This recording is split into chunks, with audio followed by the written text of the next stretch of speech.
We are live now. Welcome to AS K classes. So well, कैसे हैं मेरे प्यारे स्टूडेंट्स। लीजिए आपके सामने हिंदी के उन महत्वपूर्ण कवि को लेकर के आया हूँ जिनके बारे में आपके एग्जाम में बैक टू बैक पूछा है और एक साल नहीं पिछले 5 सालों से लगातार हरिवंश राय बच्चन जी के बारे में पूछता आ रहा है। और मैं उम्मीद करता हूँ कि इस बार भी आपके परीक्षा में यही प्रश्न देखने को मिलेगा।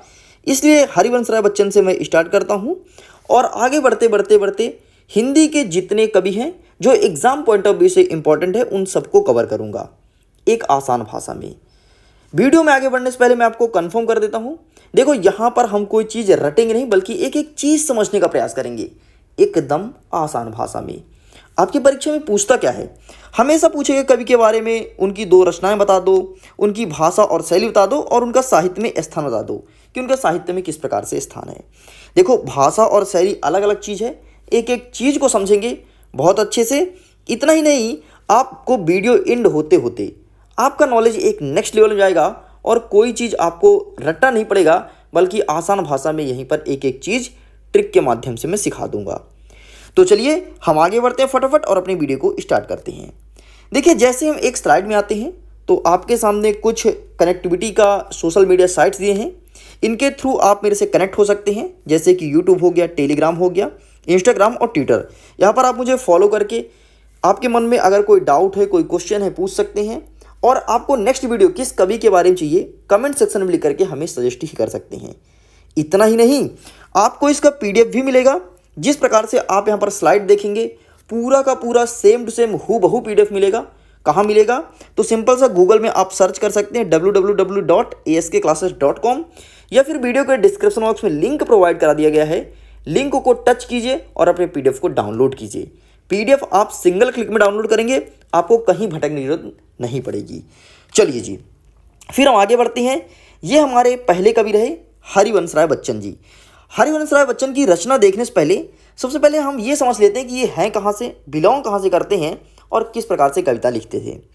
यदि मैं हरिवंश राय बच्चन की बात करूँ तो इनका जन्म हुआ था 1907 में, ध्यान रखना, और इनकी मृत्यु हुई थी 2003 में। मतलब ये हाल ही में अभी इनकी मृत्यु हुई है, हो सकता है जब तुम्हारा जन्म हुआ हो तब इनका मृत्यु हुआ हो।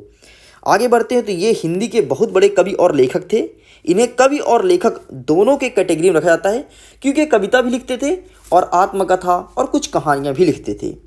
आगे मैं बढ़ता हूँ तो बता दूँ कि ये उत्तर वैदिक काल के बहुत ही महत्वपूर्ण कवि थे। इनकी जो कई सारी रचनाएं हैं, जैसे एक है मधुशाला। मधुशाला बहुत ही प्रसिद्ध कृति है, हो सकता है आप सब पढ़े होंगे और नहीं पढ़े तो प्लीज़ गूगल में सर्च करके पढ़िएगा जरूर, ठीक है। अच्छा, जो हरिवंश राय बच्चन हैं इनके बेटे का नाम अमिताभ बच्चन है। अमिताभ बच्चन को आप सब जानते होंगे, फिल्म इंडस्ट्री के बहुत बड़े अभिनेता हैं, बहुत बड़े कलाकार हैं। बच्चा बच्चा तक इनको जानता है और उनकी कृति को बहुत सराहता है। तो हरिवंश राय बच्चन बचपन से ही लिखने का इन्हें शौक था, ये लिखते थे। लेकिन अमिताभ बच्चन को लिखने का शौक नहीं था बल्कि उन्हें एक्टिंग का शौक था। एक्टिंग के दुनिया में उन्हें करियर बनाना था, तो उन्होंने एक्टिंग के लिए मुंबई आए और वहाँ पर अपने करियर का चयन किया। इतना ही नहीं, इनकी मृत्यु तो 2003 में हुई थी, जैसे कि मैंने डिस्कस कर दिया। ये इलाहाबाद में जन्मे हैं, इलाहाबाद का उत्तर प्रदेश जहाँ पर गंगा जी बहती हैं, वहीं पर जन्मे हैं और वहीं से हरिवंश राय बच्चन अपनी पढ़ाई कंप्लीट किए हैं। और ये एक विश्वविद्यालय में इंग्लिश के शिक्षक भी थे, मतलब एक प्रोफेसर साहब थे एक विश्वविद्यालय में, किस विषय के, अंग्रेजी के थे। लेकिन इनको हिंदी में लिखना बड़ा शौक था। ये बहुत बड़ी बात है यार, इंग्लिश का टीचर होकर के कोई हिंदी में लिखे, बहुत बड़ी बात होती है। तो ये हिंदी में ज़्यादातर अपनी कृति लिखते थे। बाकी यहाँ पर लिखा गया है, आप पीडीएफ को डाउनलोड करके एक चीज़ अच्छे से पढ़ सकते हो। चलिए अब हम आगे बढ़ते हैं और देख लेते हैं इनकी रचनाएं क्या है।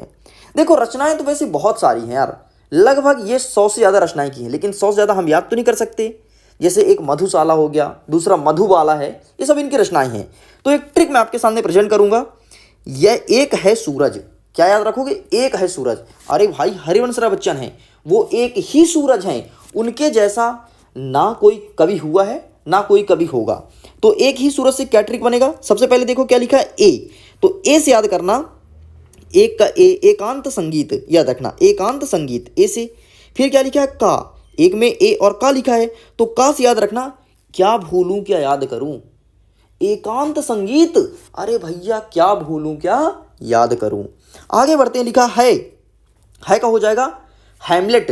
हैमलेट, क्या भूलूं क्या याद करूं, इसे रिलेट करना आप हेलमेट से। अरे भैया एकांत संगीत में बैठा हूँ यार, संगीत कर रहा हूँ। अब संगीत में इतनी सारी बातें हैं, मैं क्या भूलूं और क्या याद करूं, क्योंकि मैं हेलमेट लगा के बैठा हूं। हेलमेट लगा के इसलिए बैठा हूं कि कुछ हमें भूले ना, क्या भूलूं क्या याद करूं। आगे बढ़ते हैं तो सू मतलब सूत की माला, सूत की माला, क्या भूलूं क्या याद करूं, हेलमेट लगा के बैठा हूं, सूत की माला तक हमें याद नहीं आ रही है। आगे बढ़ते हैं नेक्स्ट रा मतलब राष्ट्रीय ध्वज।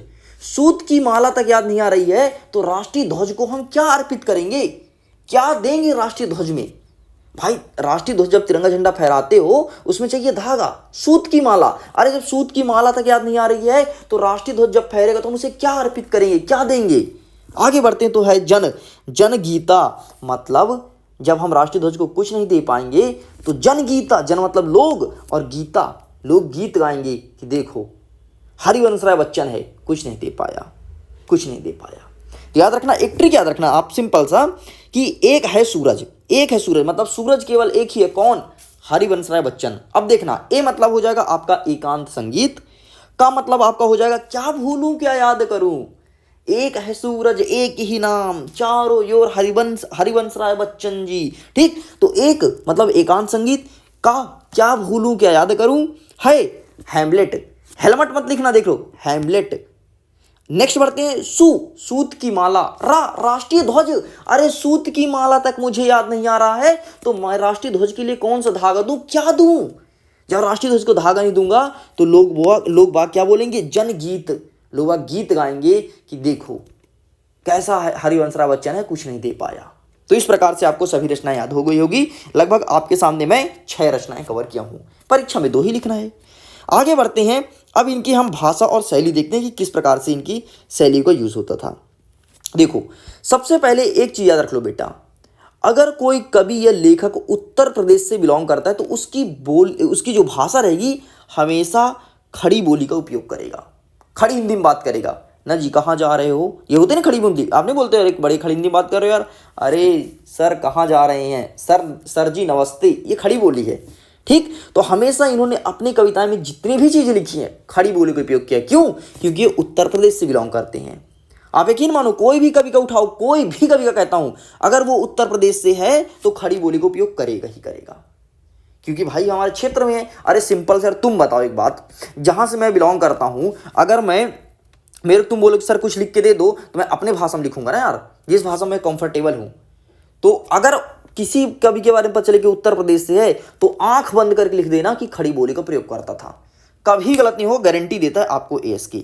इतना ही नहीं, जो इनकी शैली होती थी ना बेटा, बड़ी भावपूर्वक शैली होती थी, मतलब भावात्मक शैली का यूज करते थे। इनकी कविताओं से बड़ा भाव निकलता था, बहुत मतलब निकलता था यार। मधुशालन की बहुत फेमस कविता है, उसको पढ़ोगे तो बड़ा भाव निकले एकदम। मतलब ऐसे नहीं कि कुछ भी लिख दिए, जैसे आजकल गाने होते हैं ना हनी सिंह वगैरह क्या बादशाह कुछ भी लिख रहे हैं, लेकिन ऐसा इनका नहीं था, बड़ा भावात्मक शैली था। एक एक चीज को बहुत अच्छे से डिस्कस करते थे और आसानी से हम लोग पढ़ पाते थे। देखो जब भी खड़ी बोली का उपयोग होता है तो कोई भी व्यक्ति आसानी से पढ़ लेगा, ऑल ओवर इंडिया, भारत देश का कोई व्यक्ति। अब देखो तो सबसे पहले आप परीक्षा में इस तरह लिखना, इस तरह कोई लिखना नहीं बताता, आप भाषा में लिखो खड़ी बोली और शैली में लिखो भावात्मक गीत। आगे बढ़ते हैं तो बच्चन साहब जी एक प्रखर बुद्धि के कवि थे। प्रखर मतलब क्या होता है, बहुत तीव्र गति के, तुम जो कुछ बोलो तुरंत लिख के देंगे, ऑन द स्पॉट लिख के देते थे। ठीक है, और इनकी जो भाषा थी ना बेटा एकदम शुद्ध साहित्यिक और खड़ी थी, मतलब साहित्यिक भाषा का यूज करते थे।